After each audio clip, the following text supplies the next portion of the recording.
Hey, welcome to the SNARS monthly meeting for March 5th, 2022. This is Barry K. Success, your host.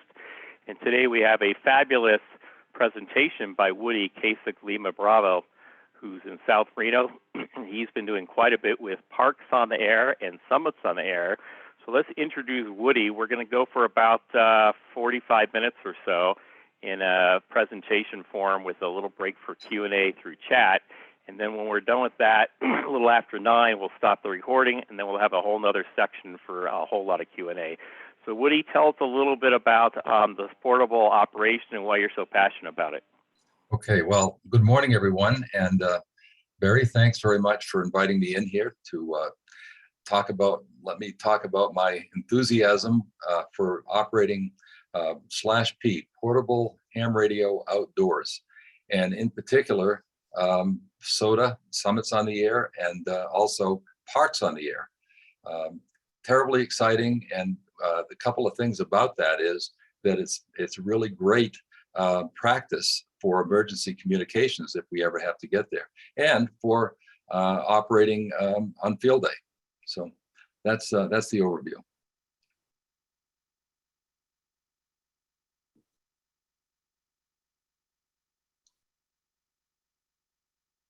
Barry, you want to bring up your slide? You want to bring up your slides, Woody? Okay. Tell us a little bit about how long you've been doing it and how you got into it, Woody. Right. Hang on here. Sure. Here we go. Okay. Can you see the? Yep. Perfect. Portable. Okay. Yep. So. I've been licensed since 1960 as, first of all, N1 NCH, then to General, then to Extra in 1967. I've learned to become a portable ham radio enthusiast back in about 2014 when I got back on the air after a long hiatus due to business travel. And this was a perfect, absolutely perfect place, this Reno, Nevada area in general, along with California, to operate summits. Very few places in the country or the world have the amount of summits that we have here. So I created a QRP setup that I could backpack into the mountains with a KX2, 10 watts, also a end-fed half-wave antenna, homemade, with a 49-to-1 impedance match, and I purchased a 33-foot extendable pole, and that provides my my QRP station. Now, Parks on the Air has become a more recent sensation for about a year when they really got going, and now I have a QRO station that basically is a IC 7300. I operate it out of my Forerunner, along with the same antenna, a more powerful transmatch, a 49-to-1 also, but it will handle 100 watts, and the same extension pole. And by the way, I am actually associated with SOTA, which is out of the UK. I'm an assistant association manager for the Association of Nevada, W7N Nevada. If anybody has any questions about locations, anything at all relating to SOTA, I'm the official guy to talk to. And we've got another guy down in Las Vegas area, WB0USI, Rick. So that's my overview of who I am. Keep going. See here. Yeah, perfect. Okay. So the question is, why use portable radio stations? After all, almost all of us have a radio station at our home QTH. Well, maybe not. First of all, operating ham radio, to me, outdoors is a lot of fun, but I'm a hiker and I really love the outdoors. I'm a camper. I've always loved the outdoors. And so operating ham radio while I'm doing outdoor stuff makes sense because I'm outdoors more than I'm in the house. And it's just a lot of fun. But one big advantage of it is that there's almost no QRN. I mean, when you look at your S meter, are you seeing an S3 noise level or an S2 or an S1 noise level when you're at home? When you're outdoors, away from power lines and away from suburbia, you see an S0 S reading. So there's just no noise, which means that you're hearing stations that are S0, S1, S2 signal level. And especially in a SOTA world where people are only operating 5 to 10 watts, you're hearing very distant stations that you wouldn't be able to hear at home. The other thing is, when I said that maybe some of you don't actually have a ham radio station at home, because maybe you live in a place where it's restricted. You don't have the ability to put up antennas in most HOAs. If you have an apartment, you have a real problem putting up an antenna. If you live in a condo, you have the same situation. So one way to go is to just have a mobile station, or just have a station where you can put it in the back of your car and then put it together once you get to the location, which is what you do with POTA. It really helps you experience emergency setup and operating skills on a continual basis. So you become very skilled at it and very quick at it, very comfortable at it. You can use this setup when you go to a local park. It doesn't have to be a park on the air. It could just be one of the local parks in Washoe County. You can use it on camping trips, on hiking trips, etc. It's fabulous practice for ARRL Field Day. Field Day is great practice for emergency communications, but it's once a year. You can go out and operate parks on the air every day, which many of the guys do, and be very, very comfortable and practiced with your setup, and have refined it a whole lot. It's great practice for emergency communications, obviously. So the kind of activities that we already are doing for outdoor communications, many hams are operating radios for communications of marathons, races, etc., in the local area. That gets everybody outdoors and experience the fun of doing that. Field Day, of course, is POTA and SOTA, which I'm going to now talk about in more detail, and natural disasters, of course. And that's really what we're trying to do as a ham radio community, is be experienced and practiced and capable of bringing equipment outdoors and operating it in an emergency. Okay, so now I'm going to do something here. Hang on, and I'm going to bring up.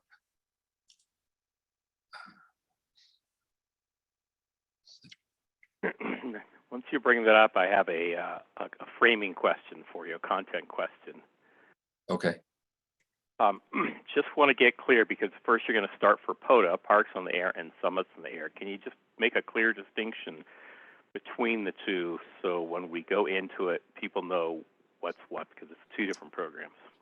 So Summits on the Air, first of all, is the whole idea of hiking up to a mountaintop or a hilltop, and setting up a portable communications station and calling CQ and seeing who comes back to you. In general, a pileup is going to come back to you. You're going to be like a DXpedition on top of a hilltop. It's just amazing how much fun that is. Parks on the Air is something different. A lot of people don't have summits in their state. Of course, we do in big numbers, but we also have parks. And so a new organ and a separate organization has cropped up that's called Parks on the Air. They're operated by a separate group. They're a nonprofit, and they've set up a website just like Summits on the Air have, and they operate from state parks and national parks and BLM land and other federal and state-owned land. That's the difference. Great, thanks so much. Now we're going to start with the Parks on the Air portion, right? Yes. Okay. Perfect. So Thank you so much. I'm gonna Get the screen here. share this. It is shared. Okay. Oh, we're not seeing it yet. There you go. Now it is. Okay. Okay, so you got your video. Yep. Okay. And What here is is Parks Jason. on the Air? He would like to talk POTA. about this. So POTA. It's an acronym standing for Parks on the Air. Pretty much every time in amateur radio when we say something and it ends with OTA, it means on the air. There's Parks on the Air, there's Summits on the Air, SOTA, Islands on the Air, IOTA.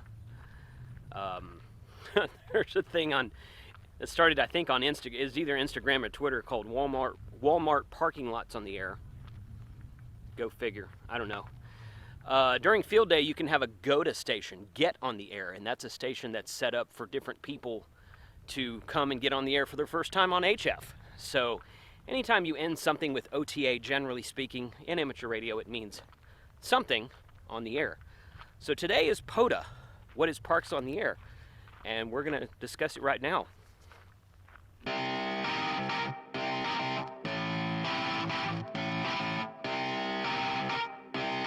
Shut up and sit down. Hey guys, this is Jason. I'm KC5HWB. On this channel we do reviews, news, and how-tos of many things that are new in amateur radio. And if you're new to Parks on the Air, you want to know what it is, maybe you've heard about it, don't quite understand it, that's what we're going to be talking about today. So Parks on the Air started after 2016. In 2016, the ARRL did a year-long event that they called National Parks on the Air, NPOTA. And basically what they did was they did it from January to December of 2016, and it was a time to go out to specifically designated national parks.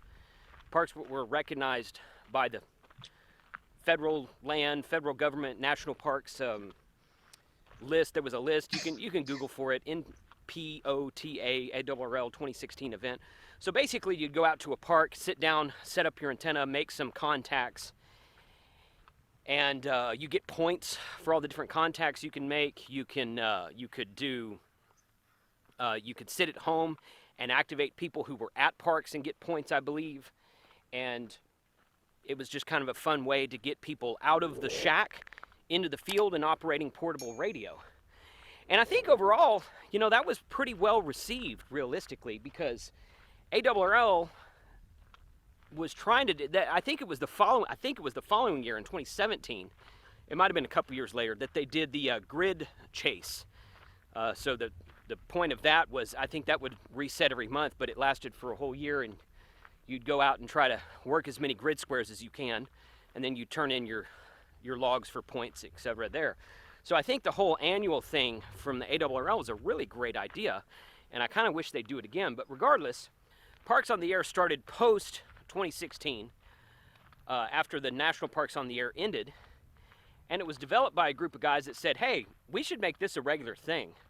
So they set up the website, parksontheair.com, and they started registering all these different parks and not national monuments, but like wildlife preserves and different areas like that, and they've added a bunch to it here lately. But basically, it is a complete list of state parks. Parks on the Air is the state parks, unlike the ARRL, which was national parks. Although a lot of the times I think they might overlap. So a whole list of state parks where you go and set up your antenna. You take your radio out, you take your battery. You can even go. The cool thing about Parks on the Air is that it's so easy to do. But you can go out to a park, you can take your radio, battery, coax, and antenna, set it up, make 10 contacts, and you have activated the park. And then you take that log and you send it to your section manager on the Parks on the Air website, and he updates it, and then your call sign gets put on the website, and you get listed as an activator. And then the more parks you do, the more points you get. And it's all a big point system like everything else in amateur radio, but it's fun. What it does is it gets you out of the house and it gets you playing portable radio. And if you've never done portable radio before, if you've never done field day, winter field day, if you've never done some kind of MCOM or something, Parks on the Air helps to get you familiar with how to do that. So, not everyone may know how to go out to a park and set up an antenna and make sure that it's tuned and even resonant, or at least tuned if not resonant, and actually make contacts. I mean, if you've never done it before, then you probably don't know how to do it. You may understand the concept, but you're like, well, what if I forget this, or what if I don't have this? So it gets you out of the house. It's also great for people who are in HOAs, because if you live in an apartment or a condo or an HOA and you just simply cannot have an antenna at home, but you want to operate HF, guess what? What's your option? Well, you can put a mobile radio in the car. You can go drive around all the time and just operate HF from the mobile radio, and you should do that. That's a great idea. I'm working on my new mobile install right now. But if you want to do something a little bit more challenging and more rewarding, and something for a point system, because in amateur radio we like to give points for everything, then you can go set up at a park. Set up at a park, and the cool thing about Parks in the Air is there's basically no rules to it. You have to be. You see this black box right here? Well, I'm going to show you something right now. Some people are concerned that they might have to go for a long period. Be in the park. That's it. So if you've got a really great mobile station and you just want to drive up to the park and sit in your car and operate your mobile station, mobile antenna, mobile radio, everything that's the same exact setup that you have if you're driving down the highway. You can, as long as you're parked inside of the park, as long as your QTH, your current QTH is that park, you can operate or activate the park. You make 10 contacts and move on. Doesn't matter what band, you can use multi-modes, you can use single sideband, CW, FT8, PSK. You can use FM simplex. You can use single sideband 2 meter. Use anything you want. You can use 12 and 17 and 30 meters. It's not a contest. So you can use the work bands. It's just a point system. So, and it's getting people on the air, and it's 24/7, 365. So you don't have to worry about bands. You just have to find a clear frequency, get on the air, and start calling CQ POTA, and give your call sign, of course. So what that does is it gets you out of the house, it gets you able to set up in the field, it gives you a real world opportunity, and it gives you a pileup to work. If you've never been on DXpedition before, if you're just sitting there at home calling CQ, you know, you probably get people come back to you every now and then. But most likely, if you're in the United States especially, the stations in the United States don't get piled upon, generally speaking. I'm talking about a home station, not a special event, not an extra special call sign or anything like that. But if you're just sitting at home with your normal everyday call sign and calling CQ, yeah, you're going to talk to some people, but you're not going to get a pileup. You know, there's not a lot of people that want to work a station in Texas. Maybe if you're in Delaware or Alaska, that might not apply to you. But in Texas, there's a lot of stations in Texas.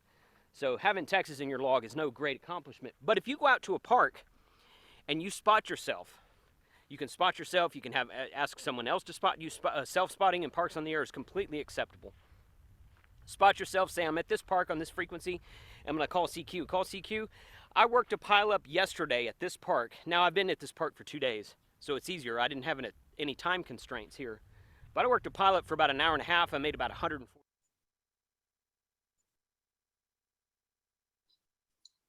Okay, let me get back into this here. And okay, I hope everybody can hear me. Okay. Yeah, that was a great little video to give us some live explanation of what it's all about. Yeah, it's really this guy is really an enthusiast himself. He runs this YouTube website called Ham Radio 2.0, and I picked his video up from the POTA website, so you can go back to it. But I want to bring you now to show you just how we go about doing this. This is going to be a pretty quick review of what do you do to get on the air on Parks on the Air, and then we're going to have a quick little question and answer period, and then we're going to have a look at how you get on the air with SOTA. Okay, so let's take a look at this. So this is a website. I want you to know about the website called parksontheair.com. That's what this is, parksontheair.com. Make note of that. And this is where you go if you've never done anything with POTA before. This is the beginner first place to go. And Parks on the Air has many menus across the top. I'm going to show you a couple of them. But one of them that you really want to know about and go to first is Getting Started. Help Getting Started. And though I know you can't see this whole thing perfectly, I'm not going to go to these links because we don't have the time. But you can sign up for POTA on the Air. In other words, you can get a login account, and you want to do that if you're going to do this and want to get points. You don't have to do this if you just want to go to their spotting page and look at who's on the air today. Go try to find those guys and see if you can talk to them from your home QTH. If you can't, go out in the field, and I'll absolutely guarantee you can talk to them because you have a much better chance with lower noise. but you can find the rules here. You can find a guide that's called Hunter PDF Guide. Hunter is the name of the activity where you're hunting for the people who are activating sites. They're out on POTA sites, parks, and they're called an activator, and you are called a hunter because you're looking for them. So you go to the spot page and you find who's currently on the air, and you try to call them. There's a Hunter PDF guide, and there's also a video guide for hunters. I suggest you download the PDF guide for hunters, and you then play the video guide for hunters at the same time. So you're going to get up to speed very, very quickly. Likewise, there's a frequently asked question area. You should definitely look at that.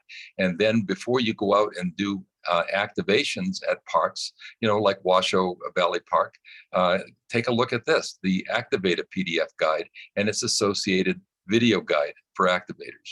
Okay, so those are the things that you want to do with parksontheair.com getting started menu. You can click on login, and that's going to bring you to the POTA spots page. These are the same link. So I'm going to go to that now. So there are really two websites that you want to know about to engage in Parks on the Air. This is the first one, Parks on the Air. The second one you can get to from this page, and it's simply the spots page, where people spot themselves who are out in the field right now and they're operating, and they want you to know where they are so that you can go tune your rig up and find them. Here's the Parks on the Air page for spotting. This is the spotting link, but that is exactly what this page is. So look at all the people who are on the air right this minute. They're operating CW, FT8, and single sideband. Okay, and they're all over the place. They're Alabama, New Jersey, Virginia, Maryland, etc. Most people that are doing Parks on the Air activating are in the eastern part of the country, along the Atlantic seaboard and Gulf Coast. And you can talk to these people from your house. I talk to New York, Maine, and Florida, and all the eastern seaboard states every day. And if I'm getting a 599, I know I've got a good antenna and a good station, and I know that that they do too. And by the way, I've been talking to people that have driven to Sparks to buy chameleon antennas, and I'm giving them a 599 because they're such a strong signal. So unsolicited, but I'll tell you, the thing seems to work pretty good. So anyway, this is where you come to if you're going to be a chaser. And here's another place you want to go to, this little hamburger thing. This brings down a list of resources. And if you want to know what parks we have available here, just choose the park list and give it a minute, and it's going to come up with a list of all the parks in the United States of America. I have to select that, and also what state. Well, let's pick Nevada.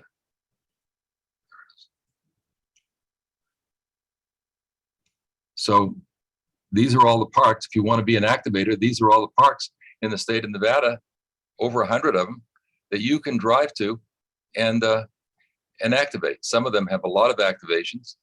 California National Historic Trail, you know what that is?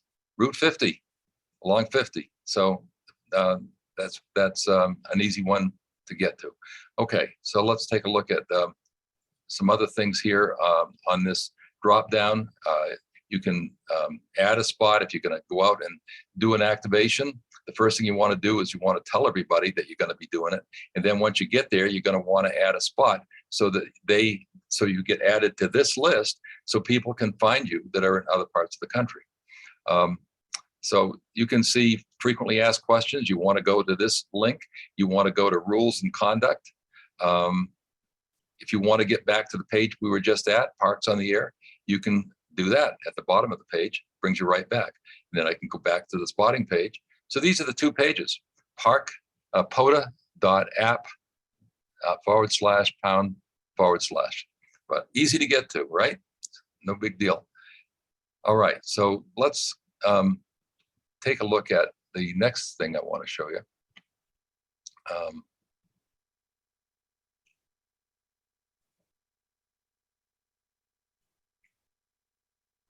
Okay, so one of the great things about where we live is we live in this valley, surrounded by mountains. And you know what? Many of them are SOTA peaks. So you can actually very easily go to those locations. So just from the standpoint of people who are VHF operators, techs, you can very easily make the requisite number of contacts this way. But what I wanted to do is, before we go any more in depth on SOTA, I want to stop and have a quick Q&A session to see if there's any quick questions that we can answer. And by the way, I will be sticking around for the Q&A session after all this is after 9 o'clock. So you can reserve your questions for then if you wish.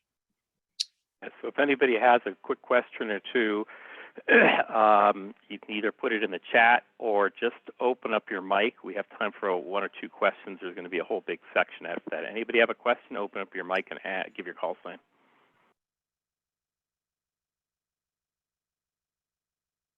Not hearing it in the moment. We'll have a whole section about 9, 10 or so.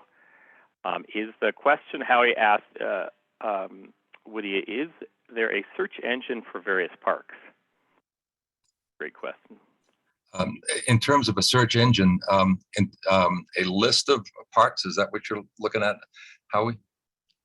Or you? How are you? And come on your mic. Question. Okay. What I wanted to know was when I work a park on the air, and then they'll give me a like one of the K numbers or whatever they use. Is there a search engine where I can look up that particular number and it'll tell me where they are, where they're actually located? Yes, there is. It's the spotting page. Go to the spotting page. It's the spotting page. Do you see that now? Yeah, I see it. But where? Okay. Okay. I didn't see that. Okay. All right. Okay. Thank you. So right up here. So you can put in, if you want to know who a ham is, you can put in my call, K1LB, and that will bring up, I'm a logged in member, so therefore you'll see my stats. But if you put in and you have to put in enter it now. Yeah, so let's put in the nomenclature. It's K for the United States, it's K hyphen, and then it's 4 digits. So let's just take one that we see there, 0001. So it's Arcadia National Park up in Maine. And so that shows you where it is. And if you click on that, you'll be able to bring up a map that you can interact with. Okay, and it shows you all about it. That's okay. Cool, because I worked Dave AG7TX a few days ago, and wasn't able to actually figure out what summit he was on. Yeah, well, he was on a summit, but that's but the same kind of thing. Right. Thank you. You're welcome. Okay. Thanks, Howie. Any other questions real quick before we go to the SOTA portion? Just open your mic and give your call sign. There's another question. Jim KJ7JXA says, park to park still only gets recorded by the activator ? I've logged a few that didn't get logged. I've had a few that didn't get logged. Any thoughts on that? Yes, Woody? That does happen. So often people are out in their RVs. In some cases, they live in RVs and they just travel around every single day and do parks. But it is really, as a chaser, it is really up to the activator to take his log and put it into a logging program and update the ADI file to the POTA manager. And if they are out for several days, maybe it's going to take a few days before you'll see that your call has been comes up.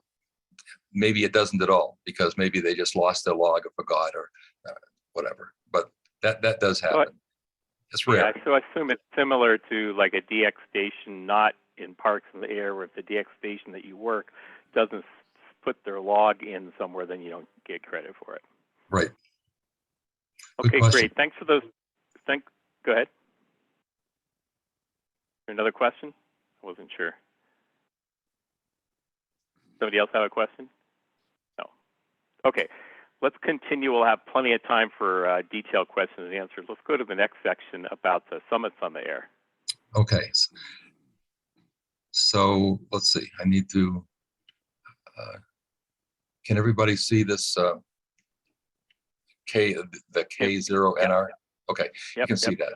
So I talked about that briefly, but this is a really great way to find out more about the whole world of POTA and SOTA. This guy is a very active guy in both SOTA and POTA, K0NR, and in this particular presentation, he's talking about SOTA.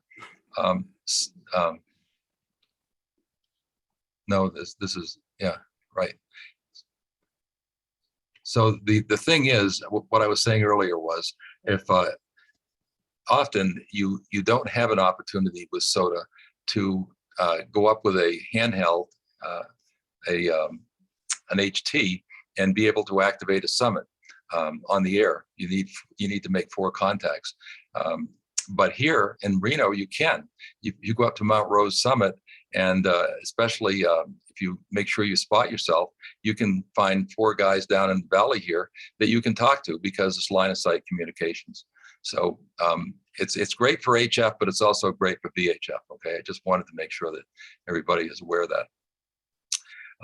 Here's a website that is useful. It's called summits.sota.org.uk. And what this does is it brings you to SOTA associations. Associations are a state level. This gives you the associations all over the world. And let's go to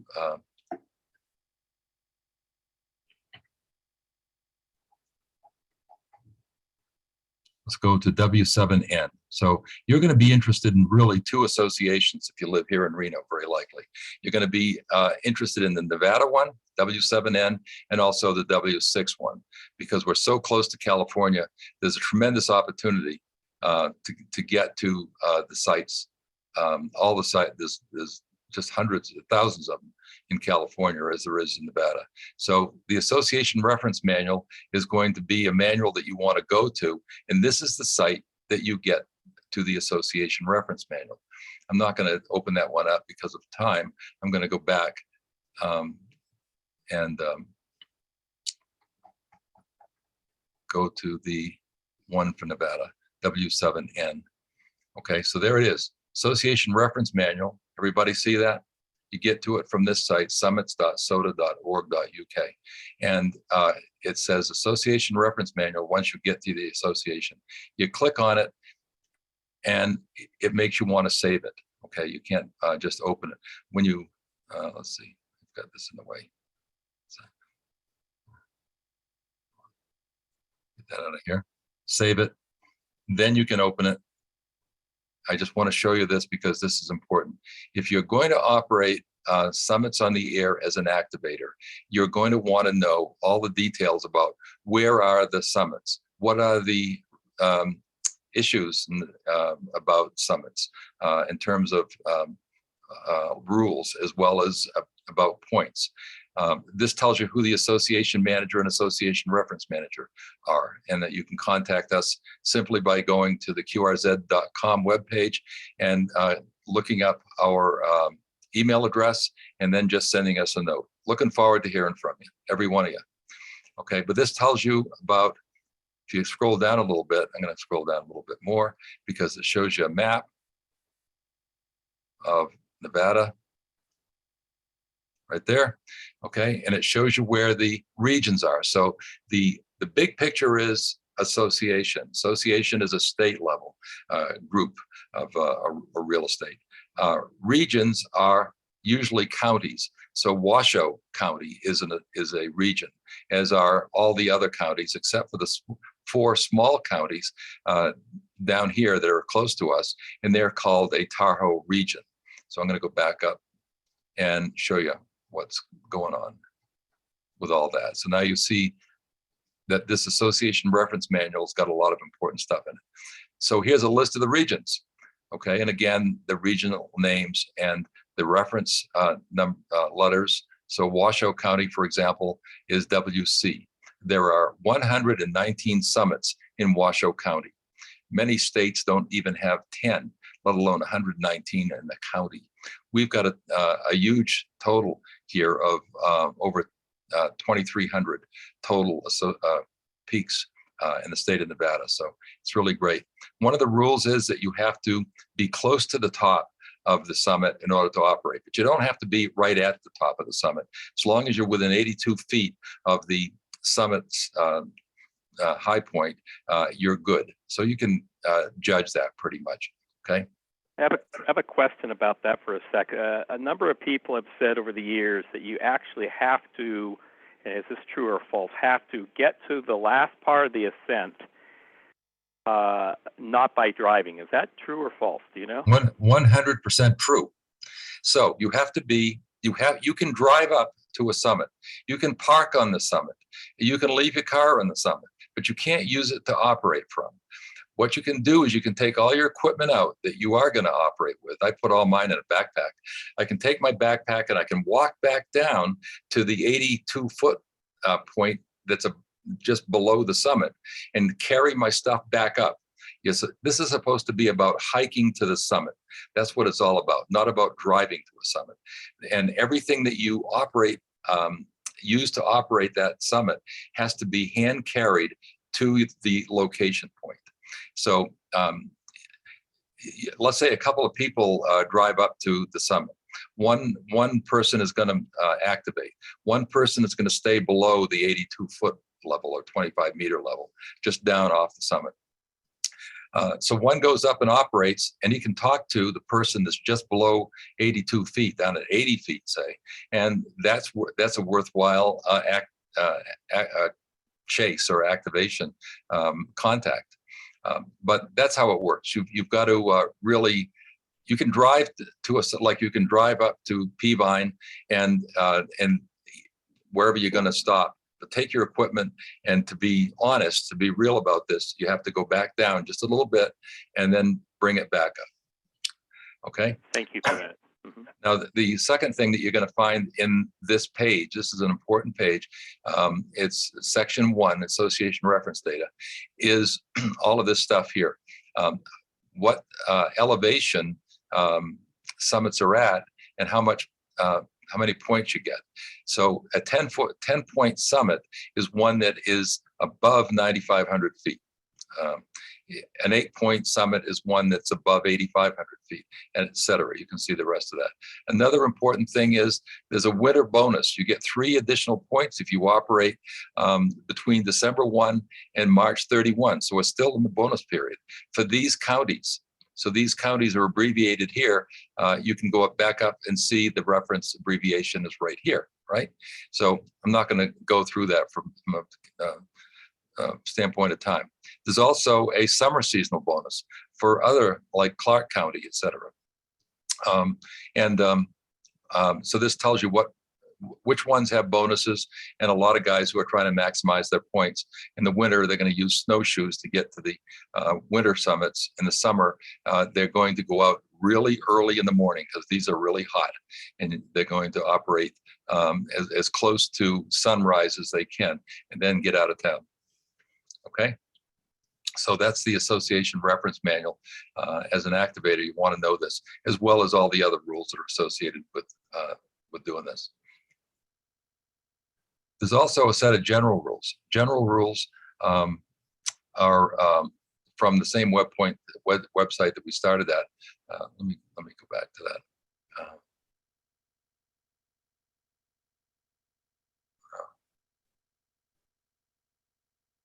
Well, anyway, general rules are the rules that relate to all summits everywhere, and so you'll want to look at these as well. And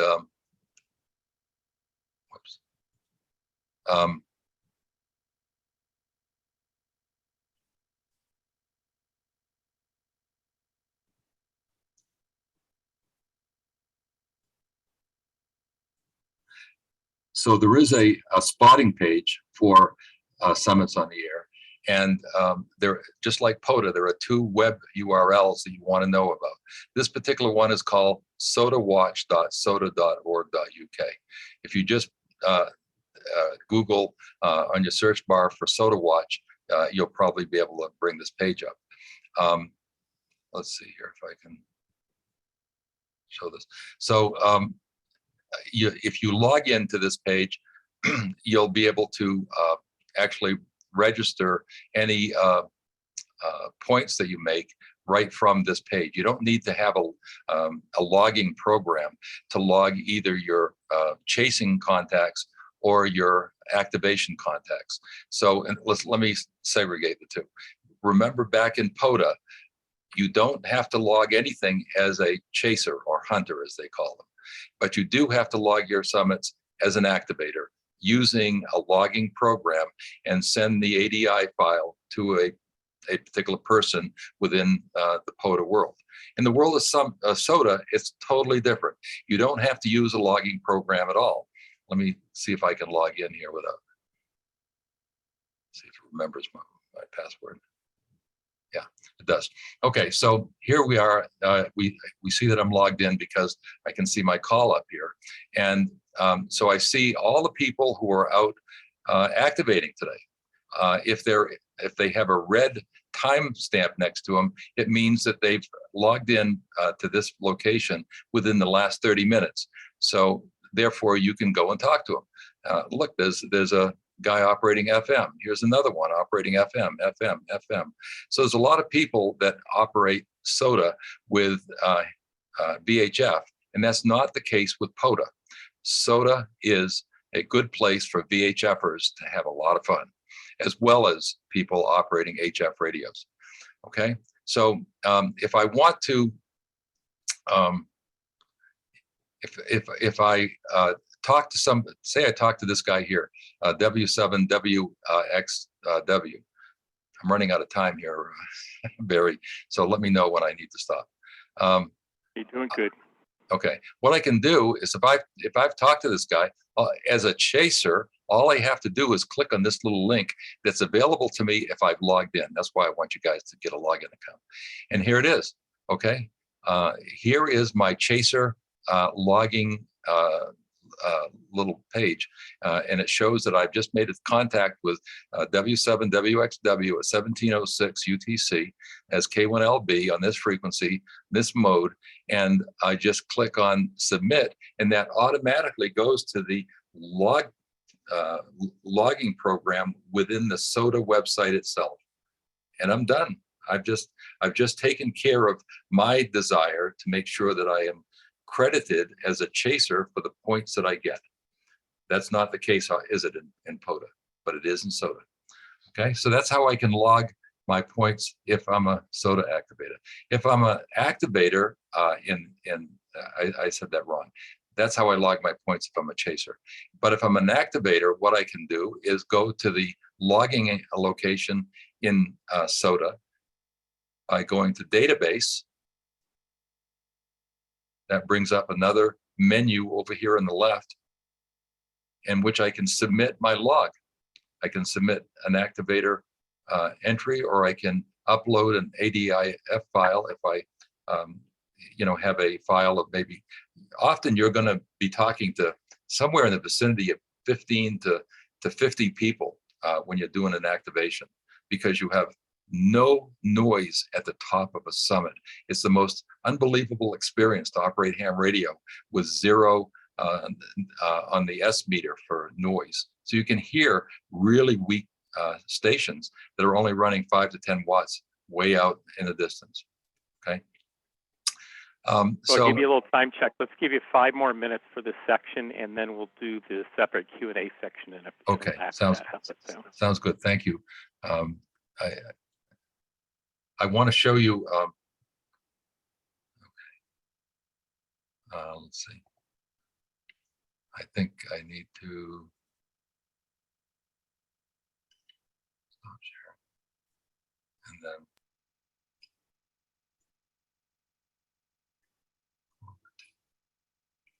that and share. Did that work? Do you see? a page that has SOTA summits on it? Yeah, let's see here. Yep. Okay. Nevada good. SOTA summits within 50 miles. Yep. Yep. Okay. So what I wanted to show you is, listen, guys, there are just a ton of SOTA summits within a very short distance of our QTH here in the Reno Valley area. And within 50 miles, I've made a list of all of the summits that I can get to very quickly. The first 5 are right up on Mount Rose Summit. And then the Steamboat Peak, where there's an antenna station. Peavine, Rattlesnake, Virginia Peak, where the weather station is, Spanish Springs Peak. So I've been to all of these, and they're all very close. The bottom ones are down in the Carson City area. Mount Scott is at the is a big antenna site up on the Virginia Range, and so on. So you've got not only those, but let me go to the. Okay, this next list is all the summits that are within 50 miles that are across the border in California. You see, they have the W6 association showing, and NS is Northern Sierra, and then the 3-digit locator of that particular summit. So these are up in the Lake Tahoe region, the Donner. This is Schallenberger is in back of Donner Lake. When you stand on the road and look at Donner, the Donner Ski Ranch, Boca, Process, Sagehen. Guys might be familiar with these. Mount Pluto is ski area. Mount Watson is nearby. Sardine and Dixie. Those are drive-ups. Those are lookouts, Spire lookout towers, and they all have roads that drive up to them. Look at that. There's Mount Ingalls. There's no lookout tower there anymore. But anyway, that's one I wanted to show you. And another one is the station that I have set up for SOTA uses this as an antenna, an end-fed half-wave, 66-foot long wire with some yellow string associated with it, so I can tie it off at the ends. They're on wire winders, which means that you're not going to have kinking as you would if you just wrap the wire around something round. Here's my coaxial cable, really small stuff with a 49-to-1 transmatch. Okay, and my log sheet, which I clip onto my board. I've got a 5. I'm going to stop you for 1 second. We're not seeing your screen. We're still seeing the summits. So you might want to stop the screen share and bring the other one back up. Okay. Thanks for letting me know. We've got 2 monitors, so it depends which one you're on. Yeah. So. Try it again, Woody. Okay, let's try it again. Thank you. Okay, thank you. There's the battery we can see. I'm thrilled that you're helping me with this, Barry, because I can't see what you're seeing. That's sure. That's worrisome. Okay, so anyway, the battery is a nice small battery. I really suggest you get a lithium iron phosphate battery. It will last you your lifetime. It will stay charged. Something like this will do me for 5 SOTA summits, so I don't have to recharge it. This is the clipboard I use. It's a KX2. It's just got rubber bands holding it onto a clipboard. I've got a little small key made by AME. It's the porta paddle, a little clock that I've got Velcroed onto the board. And here's my log file. And this is Leviathan Summit on Route 89 down south. And so this is a nice, small, easy, and I put all of this inside of a little plastic box. So here's the whole thing. This is my whole ham radio station. How long does it take to set this up? About 15 minutes. Use headphones, and I'm on the air usually 15 minutes after I arrive at the summit. Put the antenna up, and I'll show you how I put the antenna up in this next one. So this is an extendable pole. I bought this from SOTA. SOTA, I can't remember now. They're in the UK. Cost about $100. It's a 33-foot extendable pole. It collapses down to about 2 feet. And so the lower 2 feet section is where the guy ropes are.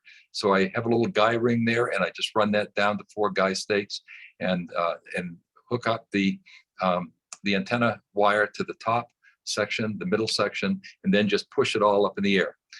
When it gets up in the air, it's about 30 feet overall above the ground. I've talked to New Zealand with this thing. Imagine that. And I mean, the guy was really in the S0 range of signal strength, but you can hear people so easily all over the world by operating out of doors. So I think that's probably all the time I've got. Barry, I'm going to turn it back to you, and I'm going to stick around. I've got plenty more stuff to talk about, but I can do that through just questions and answers, if you will.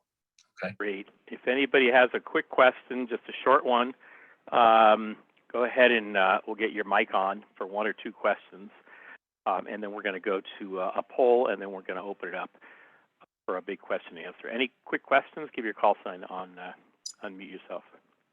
K6YVL. Yeah, go ahead. Yeah, I was wondering on that antenna, what do you use for a ground there? No ground. You know, an end-fed half-wave antenna does not need one. So I know that sounds weird, but it really doesn't. And that's because it's a resonant wire. If it was a non-resonant wire, which is a long wire end-fed, then you need to have a ground wire. How much power are you using, Woody? 10 watts on with its KX2. That's the maximum output. Yeah, that makes a difference on the ground. Actually, the ground is associated with the coaxial braid, because it runs along the ground for about 10 feet. That really picks up enough ground connection Right. to make it work very well. Okay, thanks for the couple of quick questions. What we're going to do, thanks, guys. That's good. Yeah, what we're going to do is we're going to a quick poll. Bring it up, Woody. The poll. Where is it? Here we go. A quick poll, and a couple of questions. So go ahead and just answer them. I'll just say the first one is, are you inspired to get on the air for POTA and SOTA? And yes, you want to do it. 2, maybe if it's a group activity, because we're thinking maybe doing something in a group. Maybe you're not interested. And then the second question is, would you be interested in a more detailed workshop? While you're filling those out, there's a lot of choices of things we can do past this. We're going to have the Q&A session now. Woody's going to be on the ham radio night, which is the third. Each month we have the third Monday of the month. We have 4 different rooms, and one of the rooms is going to be POTA SOTA for this next one. And then we might be able to do another detailed workshop, and then hopefully when the weather turns really nice in maybe May and later, maybe go out and do things. Okay, I'm going to give another 10 seconds, and then I'm going to show the results here, Woody. Okay. So I'm going to stop it now, and you should be able to see the results. So okay. By and large, yes, people want to get on the air. Smaller group, as if it's a group activity. Some people are maybe, okay? And yes, quite a few people want to do another workshop. So that gives us some good information.